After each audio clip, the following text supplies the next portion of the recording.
یہ بہت بڑا مسئلہ ہے۔ سماوی ارواح کو ذکر میں لگانا تو بڑا آسان ہے، عرضی ارواح کو ذکر میں لگانا جو ہے نا، وہ اس کی اجازت ہی نہیں ہے۔ کیوں نہیں ہے؟ تو آپ اس کو لگا دو گے تو پھر وہ بلاک ہو جائیں گی نا عرضی ارواح۔ آپ ہو کون؟ کون سی بڑی ہستی ہیں آپ؟ وہاں سے پرمیشن ہوتی ہے کہ بھئی یہ بہت بڑی ہستی ہوگا، اس کی عرضی ارواح کو پریزرو رکھا جائے گا، اس لیے اس کو کرنے دو۔ کوئی عام ولی ہوگا تو اجازت تھوڑی ہوگی، اس کی تو عرضی ارواح باقی لوگوں کے کام آنی ہے نا۔ اگر اس نے لگا دی تو پھر تو وہ ختم ہو گئی، وہیں رک گئی، بلاک ہو گئی نا۔ بلے شاہ نے فرمایا تھا نا، بلے شاہ اسا مرنا نہیں، گور پیا کوئی ہور۔ اچھا، یہ کہہ کے واہ واہ تو کر دیتے ہیں ہم، لیکن اس کا مطلب کیا ہے؟ بلے شاہ اسا مرنا نہیں، گور پیا کوئی ہور۔ یہ بات کہہ دینا تو بڑی آسان ہے کہ ہاں جی بڑی زبردست بات کہی ہے۔ تو گور پیا کوئی ہور کون پڑا ہوا ہے پھر قبر میں؟ عرضی ارواح وغیرہ کہاں گئی ہیں؟ کون پڑا ہوا ہے وہ؟ ان کی عرضی ارواح تو سیو کر لی گئی ہیں نا، وہاں پر تو کچھ بھی نہیں بچا اب سوائے لطیفہ نفس کے، صرف لطیفہ نفس ہی بچا ہے۔ ان کا بھی جو ہے، جو یہ عرضی ارواح ہوتی ہیں، ایسا نہیں ہو سکتا کہ تینوں عرضی ارواح ایک ہی وقت جو ہے نا بزی رہیں۔ کسی کا بہت تھوڑا ہوگا، کسی کا تھوڑا سا زیادہ ہوگا، کسی کا بہت زیادہ ہوگا۔ جب عرضی ارواح جو ہیں اگر اس کی روح نباتی ذکر فکر میں لگ جائے گی تو پھر وہ جو اس کی اپنی ڈیوٹی ہے نا، اس سے وہ تھوڑا یعنی غفلت ہو جائے گی۔ ابھی عرضی ارواح کا کام کیا ہے؟ تمہارے جسم کی جو سینتھسس آف سیلز ہے وہ نباتی روح کی وجہ سے ہے۔ جو جسم کی جو گروتھ ہے نا، یعنی سیلز کا بننا ٹوٹنا، رات کو آپ سو جاتے ہیں، ڈیپ سلمبر سلیپ میں جاتے ہیں، تو اس وقت آپ کی سینتھسس آف سیلز ہوتی ہے، سیلز آپ کے ریپیئر ہوتے ہیں۔ اگر آپ کی نباتی روح ذکر فکر میں محسوس ہو تو پھر وہ سیلز کا بننا جو ہے وہ رک جائے گا۔ اس لیے پھر ایسے لوگ جو ہے وہ جسمانی طور پر ان میں کچھ چیزیں پیدا ہو جاتی ہیں، شوگر ہو گئی، جگر میں گرمی آ گئی، کڈنیز کے اندر جو ہے وہ کوئی مسئلہ ہو گیا، کیونکہ نباتی روح کا کام تو گروتھ کا ہے نا۔ اب تم نے اس کو لگا دیا ہے اگر ذکر فکر میں، لیکن یہ سب تو پہلے پتہ ہوتا ہے، بتایا جاتا ہے کہ یہ لگانا ہے تو یہ نقصان ہے اس کا۔ پھر اس کے بعد وہی کہتا ہے کہ لیکن اللہ کے دوست وہ ہوتے ہیں جو حیات الدنیا کو اہمیت نہیں دیتے، تو پھر اب کون کہے گا کہ نہ۔ پھر جب اس کی روح جمادی اگر ذکر میں زیادہ لگ جائے تو پھر اس کے جوڑوں میں ہڈیوں میں درد ہونے لگ جاتا ہے، مسلز میں درد ہوتا ہے، کبھی ادھر سے کھنچ گیا، کبھی ادھر سے کھنچ گیا، کبھی یہاں سے کھینچ لیا، کبھی وہاں۔ کیوں؟ کہ یہ سارے جو مسلز وغیرہ ہیں یہ ہڈیوں کے ساتھ چپکے ہوئے ہوتے ہیں۔ پھر جب وہ ہڈیوں کے اندر نور جاتا ہے، ہڈیوں کے اندر ذکر ہوتا ہے، تو اس کی گرمی کی وجہ سے مسل ہڈیوں سے دور ہو جاتے ہیں، تو پھر وہ ہلتے رہتے ہیں، کبھی ادھر درد ہو گیا، کبھی ادھر درد ہو گیا۔ کیا انسان کو اشرف المخلوقات اس لیے ہی کہا گیا ہے؟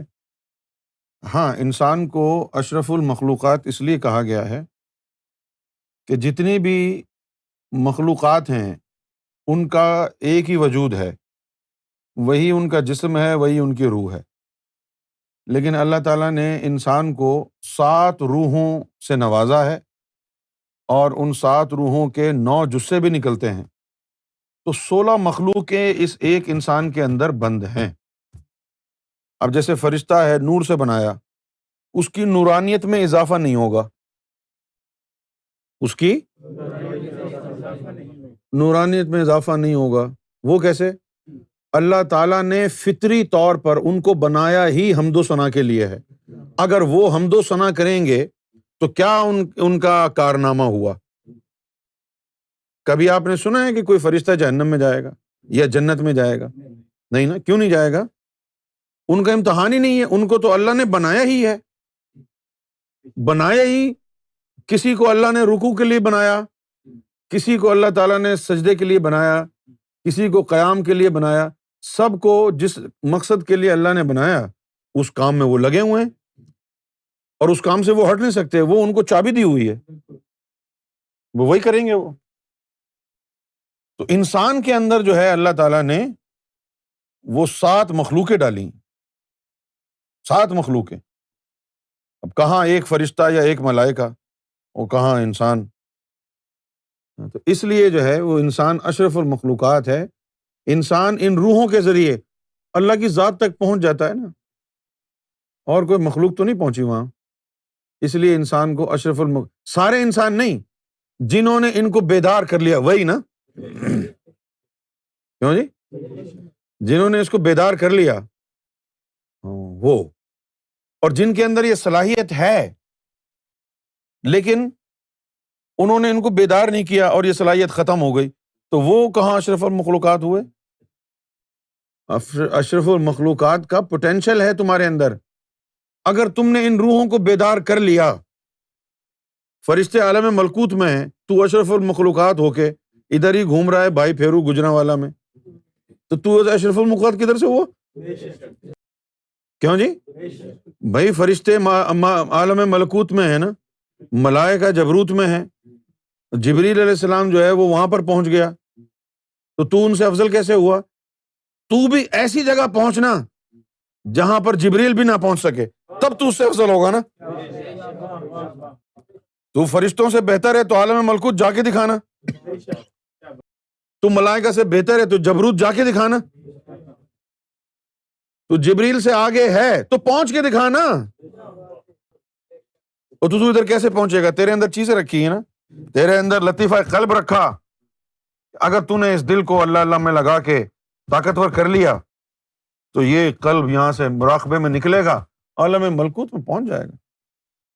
پھر تیری روح ہے، اگر تو نے اس روح کو اللہ اللہ میں لگا کے اس کو طاقتور بنا لیا تو یہ عالم جبروت میں جائے گی نا، عالم جبروت میں جائے گی۔ کسی ملائکہ کو اجازت نہیں کہ بیت المعمور میں جا کے عبادت کر سکے، پوچھو، کسی ملائکہ کو اجازت نہیں کہ وہ بیت المعمور میں جا کے عبادت کر سکے، صرف حضرت انسان کا داخلہ ہے وہاں پر، بیت المعمور جو ہے صرف حضرت انسان کا وہاں داخلہ ہے، اور حضرت انسان کے اندر وہ روح موجود ہے، اگر وہ اس کو اللہ اللہ سے منور کر لے، طاقتور کر لے، تو جسم ادھر ہی پڑا رہے گا، اس کی روح نکل کے عالم جبروت میں جائے گی، بیت المعمور میں جائے گی، بیت المعمور میں جائے گی جہاں ہر وقت طواف ہوتا رہتا ہے، اور ادھر طواف کرنے والے کون ہیں؟ ادھر طواف کرنے والے اولیاء ہیں، صالحین ہیں، فقراء ہیں، انبیاء ہیں، مرسلین ہیں، سب سے ملاقات ہو جائے گی۔ جب نماز کا وقت ہو آنکھیں بند کی اور تیری روح بیت المعمور میں پہنچ گئی نا، کیوں جی؟ بیت المعمور میں پہنچ گئی۔ پھر ایک تیرے پاس یہ لطیفہ سر ہے، اب تجھے اپنے راز جاننے ہیں تو اس لطیفہ سر کو بیدار کر، تاکہ یہ عالم وحدت تک جائے، وہاں جائے اور وہاں دیکھے راز کیا ہیں، پھر اخفا ہے، پھر خفی ہے، ان کا تعلق جو ہے وہ پردے سے ہے، ایک کا پردے سے ہے، ایک کا پردے کے پیچھے سے ہے، ان کے ذریعے تو وہاں پہنچنا، اللہ کے راز لے، پھر آ کے زمین پہ بتا لوگوں کو، پھر لوگ تجھے سب ماریں گے کہ یہ کیسی کافرانہ باتیں کرتا ہے۔ ابراہیم بن ادم نے کہا کہ میں نے اللہ تعالیٰ کا 70 مرتبہ دیدار کیا۔ کتنی دفعہ؟ ابراہیم بن ادم نے 70 دفعہ اللہ کا دیدار کیا، اور کہا کہ میں نے 4 مسئلے اللہ سے سیکھے علم لدنی کے۔ بڑا اپنے آپ کو روکا کہ ایک بھی دنیا کو نہ بتاؤں، پھر مجھے خیال آیا کہ محروم ہی نہ رہ جائے دنیا، 4 میں سے میں نے سوچا چلو ایک تو بتا ہی دیتا ہوں، میں نے ایک بتایا، ان سب نے مجھے کہا کافر ہے۔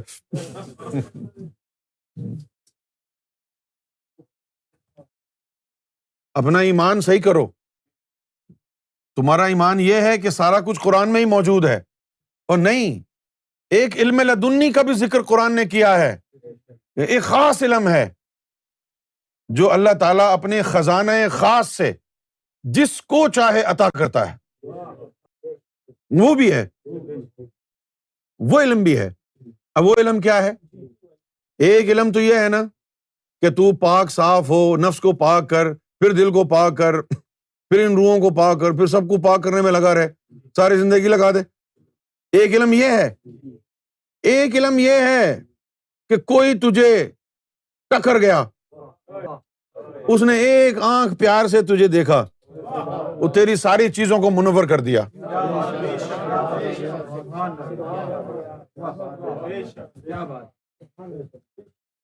اس نے جب حاتم طائی کی بیٹی پکڑی گئی نا مال غنیمت میں، تو حضور پاک صلی اللہ علیہ وسلم کو بتایا گیا کہ یا رسول اللہ، یہ حاتم طائی کی بیٹی ہے جو پرزنر آف وار میں آئی ہے۔ تو حضور نے فرمایا کہ اس کو ادھر لے آؤ، اس کو عزت دی، اپنی چادر بچھائی، عزت دی۔ تو وہ حاتم طائی کی بیٹی کھڑی ہو گئی اور اس نے حضور پاک کے قدموں کو بوسہ دیا، اور اس نے کہا کہ یا رسول اللہ، میرے 1000 باپ آپ کے قدموں پر قربان جائیں، میرے 1000 باپ آپ کے قدموں پر قربان جائیں۔ میرے والد نے مجھے کہا تھا کہ دنیا کا سب سے بڑا سخی تیرا باپ ہے، دنیا کا سب سے بڑا سخی تیرا باپ ہے، لیکن ایک ذات ایسی بھی آنے والی ہے کہ جس کی ایک نظر جس انسان پر پڑتی ہے نا، تو اس کو وہ اتنا بھر دیتا ہے، اتنا بھر دیتا ہے کہ تیرے اربوں کھربوں باپ بھی تیرے جیسے پیدا ہو جائیں تو بھی نہ کر سکیں۔ تیرے باپ کی سخاوت جسم کے لیے ہے، اور وہ جو ذات آئے گی محمد رسول اللہ کی، اس کی سخاوت روحوں پر ہوگی، دلوں پر ہوگی، اس کی سخاوت دلوں پر ہوگی۔ تو اب تیرے اندر اتنی ساری چیزیں رکھی ہیں، اب تیرے اوپر ہے کہ تو اس کو کون سے راستے سے چلانا چاہتا ہے۔ ایک راستہ تو دین کا ہے، ایک راستہ فقر کا ہے۔ دین کا راستہ عبادتوں سے ہوتا ہوا، شریعت سے ہوتا ہوا جاتا ہے، اور جو فقر کا راستہ ہے اس کے لیے باہو سلطان نے کہا ہے کہ شرع شریعت دے محل اچیرے، نیوی فقر دی موری ہو، عالم فاضل لنگڑ نہیں دیندے، جو لنگیا سو چوری ہو۔ وہ جو راستہ ہے جو فقر والا ہے، اس کے لیے تو حضور پاک نے فرمایا کہ spiritual poverty is my pride, یہ جو فقر ہے یہ میرا فخر ہے۔ الفقر فخری والفقر منی، یہ حضور پاک کی حدیث ہے کہ فقر جو ہے میرا فخر ہے۔ اب وہ جو فقر کی تعلیم ہے اس کے لیے ایک اور بھی فرمان آیا حضور پاک کا، وہ کیا ہے کہ الفقر سواد الکفر، کہ بغیر کفر کے فقر ملتا نہیں، بغیر کفر کے فقر ملتا نہیں۔ تو ایک تعلیم تو یہ فقر کی ہو گئی ہے، تو ایک تعلیم اور بھی ہے۔ وہ تعلیم کیا ہے؟ وہ تعلیم ہے نظر، نظر کی، وہ مرشد کی نظر ہے جو ایک لمحے میں کہیں سے کہیں روحوں کو پہنچا دے۔ اور جب ایسی تعلیم مل جائے نا کسی کو، تبھی بلے شاہ کہتا ہے نام پنج نمازہ نیتی،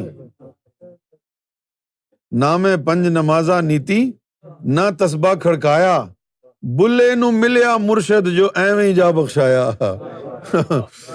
یہ فیض سب کے پاس تو نہیں ہے نا، یہ فیض تو کسی کسی مرشد کے پاس ہے، ورنہ سب تو یہی کہیں گے بھائی ذکر فکر میں لگا دو اس کو، نفس کو پاک کرے، نفس کا تزکیہ کرے۔ نفس کا تزکیہ کوئی آسان کام نہیں ہے۔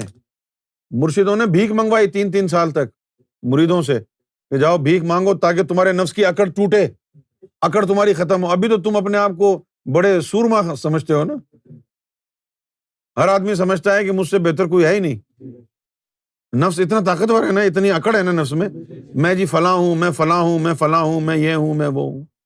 تو ادھر تو یہ میں تو چلتی ہی نہیں ہے نا. اس میں کو گرانا ہوتا ہے. جدو دی میں جوگی دی ہوئی، میں وچ میں نہ رہ گئی کوئی. تو یہ جو نفس کی طہارت ہے، نفس کی پاکیزگی ہے، یہ تو بڑا مشکل کام ہے. لیکن سرکار گوھر شاہی کے کرم سے آج یہ مل رہا ہے تو حاصل کر لو. ایک دن پہلے آپ کو پتہ نہیں ہوتا ہے کہ آپ کا راستہ، آپ کی منزل کیا ہے. دوسرے دن آپ یوٹیوب پر ایک ویڈیو دیکھتے ہیں،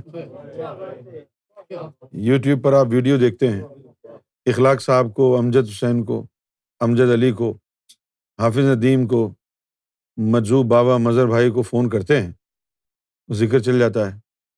اس کے بعد آپ کی منزل بھی بدل جاتی ہے، آپ کی دنیا بھی بدل جاتی ہے. مرشد سے تعلق ایسا ہوتا ہے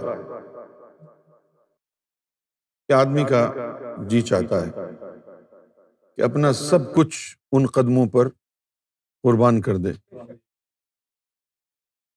لیکن جب وہ اپنا سب کچھ قربان کرنے جاتا ہے تو اس کو پتہ چلتا ہے کہ جو کچھ بھی ہے میرے پاس مرشد کی تو کسی کام کا ہی نہیں ہے. میں کیا دوں مرشد کو، کیا تحفہ پیش کروں؟ اپنی جاں نذر کروں، اپنی وفا پیش کروں. اور پھر غالب نے کہا جان دی ہوئی اسی کی تھی. جان دی ہوئی اسی کی تھی، حق تو یوں ہے کہ حق ادا نہ ہوا. بلے شاہ نے کہا نچ نچ کے یار منا لے، پاویں کنجری بننا پہ جاوے. نصرت فتح علی خان کی بھی ایک قوالی ہے، مینوں یار مناؤنوں فرصت نہیں، دس رب نوں مناواں کس ویلے. یار کو منانے میں اتنا مصروف ہوں رب کو منانے کا وقت ہی نہیں. لیکن جب یار کو میں نے منا لیا تو رب اسی میں ہے. اگر یہ رمز روحانیت کی انسان کی سمجھ میں آ جائے ہیں، آرزو دارم کے مہمانت کنم. ندیم بھائی کی بڑی کرم نوازی ہے کہ انہوں نے ایسی ایسی قوالیاں سنائی ہمیں. سرکار جب ہمارے گھر تشریف فرما ہوئے، انگلینڈ تشریف لائے، تو ایک دفعہ ہم برمنگھم سے واپس سرکار کے ساتھ مانچسٹر جا رہے تھے، تو گاڑی میں ندیم بھائی نے یہ قوالی لگا دی تھی، تمہارے تصور میں دن رات رہنا، یہ میری عبادت نہیں ہے تو کیا ہے. سرکار کی موجودگی میں گاڑی میں، کار میں جا رہے ہیں.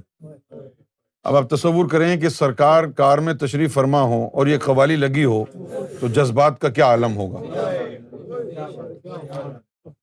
پھر جب یہ مصرع آیا نا کہ آرزو دارم کے مہمانت کنم،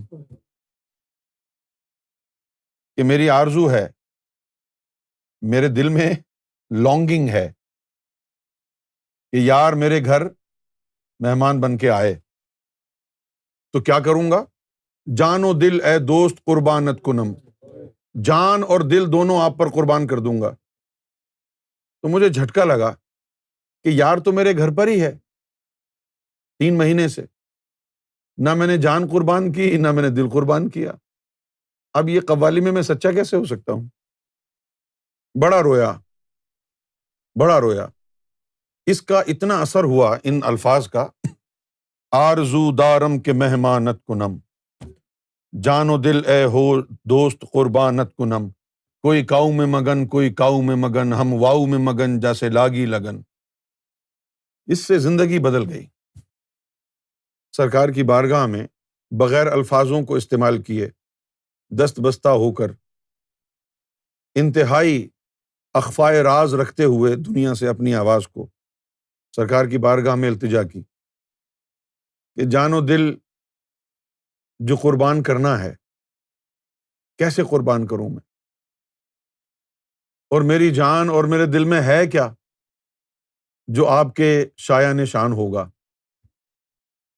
کافی دنوں تک اسی بات پر روتا رہا کہ جان و دل قربان کر بھی دیا تو اس دل میں ہے کیا؟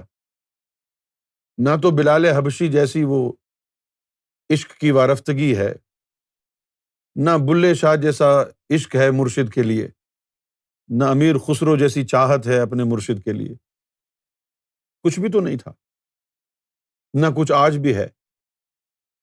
بس اب آرزو یہ ہے کہ سرکار جان و دل کو ایسا بنا دیں جو قربان کے لائق ہو جائے، جان و دل کو ایسا بنا دیں جو قربانی کے لائق ہو جائے۔ ابھی تو قربانی کے لائق ہی نہیں ہے۔